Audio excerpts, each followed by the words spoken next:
Good evening, everyone, and welcome to the TV6 Digital Desk live stream. My name is Molly Birch, and I'll be taking you through a recap of today's headlines. This stream runs every night starting at 8/7 Central Time from Sunday to Thursday. Feel free to comment and ask any questions you have in the chat as you feel like it, and I'll do my best to answer those questions as we go and after the stream as well. With all of that business out of the way, let's take a look at our first story for tonight. Gladstone Area School District officials say a substitute bus driver and a student got into a physical fight Monday afternoon. Superintendent Jay Colbertus sent a letter to parents Tuesday saying the substitute bus driver mishandled a behavior issue with a student and it was completely unacceptable.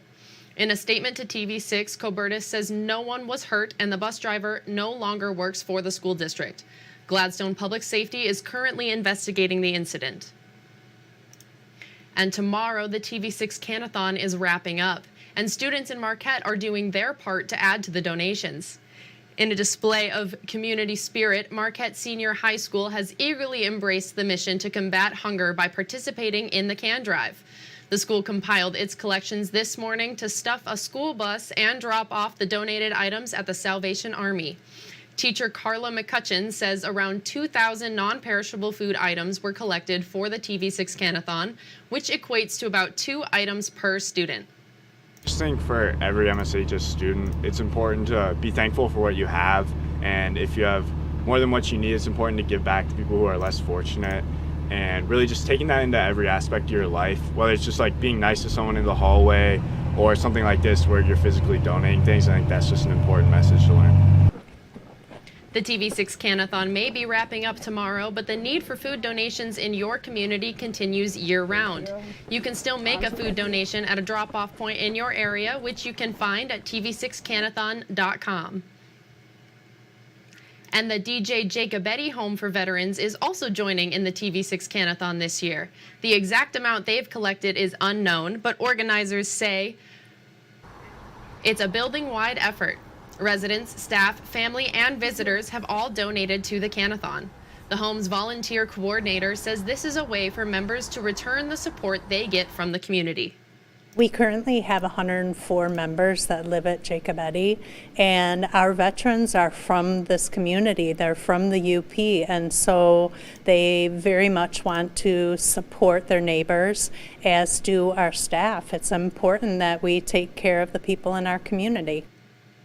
Of course, the DJ Jacobetti home isn't the only place taking part in the Canathon. You can check out a full list of locations at tv6canathon.com. And the DJ Jacobetti Home for Veterans is reaching out for personalized messages from the community. The Jacobetti Home is taking part in the Make a Veteran Smile campaign. This is a year-round campaign that encourages you to send a letter, banner, or placemat to an area veteran.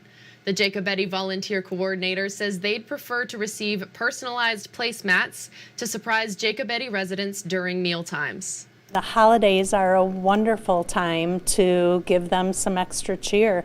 Not every veteran has family in the area. Many of them do, but it's just that extra boost of love that everybody could use during the holidays. You can mail your contributions to Jacobetti at 425 Fisher Street in Marquette, or drop off in person at the contactless drop-off area at the western entrance. And the second year of the Festival of the Trees fundraiser is happening now at the Masonic Center in Marquette. The festival features hot chocolate, cookies, and the chance to win raffle prizes. The Ahmed Shrine Recorder says money raised helps the Ahmed Shriners continue to doing their work in the UP. The Recorder says you can win any of the trees on display. The end of the week, next Thursday, we'll draw those tickets. And if you win, you will actually win the entire tree, everything that's on it, everything that's underneath it. And so yeah, it's a really cool, fun thing to come and do and get into the holiday spirit. Raffle tickets are $1 and there is no limit to how many you can buy. It costs $2 to get in. Kids under 12 are free. And the doors are open from noon to 8 in the evening, starting today and ending on Thursday. And Michigan Tech University has a new Dean of Students, the former Associate Dean of Students, Kelly Raffelli. Raffelli has worked in several student affairs positions at the university for the past 11 years. Raffelli says being the associate dean required her to work on various projects and fill multiple roles. However, as dean, her work is more concentrated on student betterment. She says her biggest goal is to put herself out there and be accessible to students. One of my initiatives is that I will hold open office hours in the campus library so that students have access to me, that they don't need to feel worried about coming to my office, that I will be in their space where they're at. Raffelli adds she's eager to get to work and make a positive change in the university. And one of Houghton County's most traveled trails is reopening just in time for the upcoming snowmobile season. New sections of trail, culverts, and signs have been added. It's making up for damages flooding caused 5 years ago. TV6's Houghton Hancock Bureau reporter Colin Jackson tells us about the thoughts of the people who helped piece the trail back together. The Dollar Bay to Lake Linden section of Michigan DNR Trail number 3 is now officially rebuilt. A ribbon-cutting ceremony was held at the trail this morning to mark the occasion. This section of the trail was heavily damaged by the Father's Day flood in 2018. According to the DNR, culvert troubles on the trail will no longer be a concern. There were a lot of culverts that failed during the flood, and that were others that were really close to failing, just due to the age of these grades, over 100 years old. So we actually replaced 102 culverts in this 7-mile stretch of trail, and it was a major endeavor to replace that many. 5 separate contractors have worked since June to install these culverts and open the trail for the 2024 snowmobile season. Despite these renovations, not all of the damage could be fixed. It's created a few trail transitions, so it used to be just a straight stretch, you know, and it ran along the railroad grade. Now it's got some S-curves to it, and it's a little bit more, I think, interesting of a trail system than before. The nice thing about it is it's all on public land, other than a couple small stretches that we're working through. The entire project cost nearly $11 million to complete. It took combined efforts of state legislators and groups in the area to make this funding possible, and to make the project happen at all. The Keweenaw ATV Club is one group that helped ensure the trail's recovery. There was a talk of naturalizing the trail. Yeah, we found that unacceptable. Yeah, and we wouldn't let it happen. So all of us made sure that we kept after the DNR and everybody else and wouldn't let that happen. The club also notes that a private study is being conducted to determine the economic impact that the trail has on the area. According to Yesney, the trail officially opens tomorrow. Colin Jackson, TV6 News, Dollar Bay.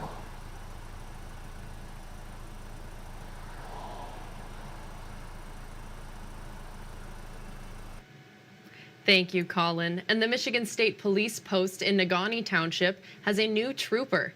This was her first week on the job.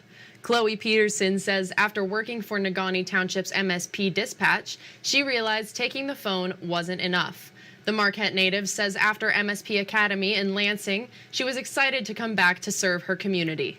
Definitely was told that, you know, I won't be able to make it, but to make it through, learn everything, and to strive to learn everything to the best of my ability was something that empowered Peterson me says she to has be the many best goals, trooper but that I right can now be. she's Come taking out things into the community one every step single at a day time. and do She as says best she's as it was excited right. to help make the community a safer place.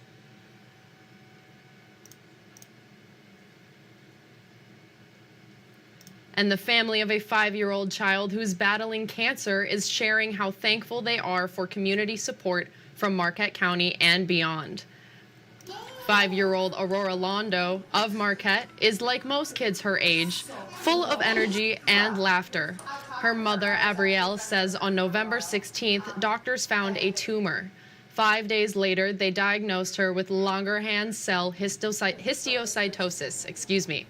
Her brother Luke, who is a city council park member in Hazel Park, started a GoFundMe to help out.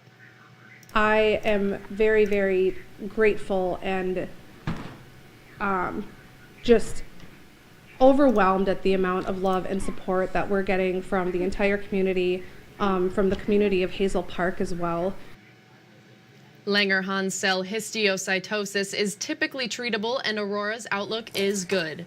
If you would like to donate to the GoFundMe, go to uppermichigansource.com or the TV6 and Fox UP mobile news app. And for our final story tonight on the TV6 Digital Desk live stream, it's time to deck the halls with euphoniums and baritones. Tuba Christmas is coming back to Marquette this weekend. Low brass players from the Marquette area will perform Christmas music at the Marquette Regional History Center at 1:30 in the afternoon this Sunday. You can sing along as tuba, euphonium, and baritone players perform Christmas classics like Jingle Bells and Silent Night.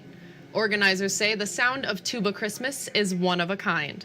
It's just plain fun. And it's also really a nice experience because you don't normally get to have an experience of playing with just tubas and euphoniums. And until you do it, you don't realize what it sounds. And people, until they hear us, don't understand what that sounds. The Marquette Regional History Center will open its doors to spectators at 1 in the afternoon. You can also find a link to stream the performance at uppermichigansource.com or the TV6 Fox UP mobile news app. And that's all the stories we have for you tonight. Be sure to tune in on Sunday night, where I'll be here in the same place at the same time. That's 8/7 Central Time with a recap of Sunday's headlines. You can find us streaming on Facebook or YouTube, whichever platform you'd prefer. And if you have a story idea you think we should report on, feel free to contact us at any time. These are a few easy ways to get a hold of both myself and others in the newsroom. And again, you can contact us at any time. We would love to hear from you and what's happening in your community. Thank you all again for joining me live at the TV6 Digital Desk. Have a great rest of your night and a great weekend.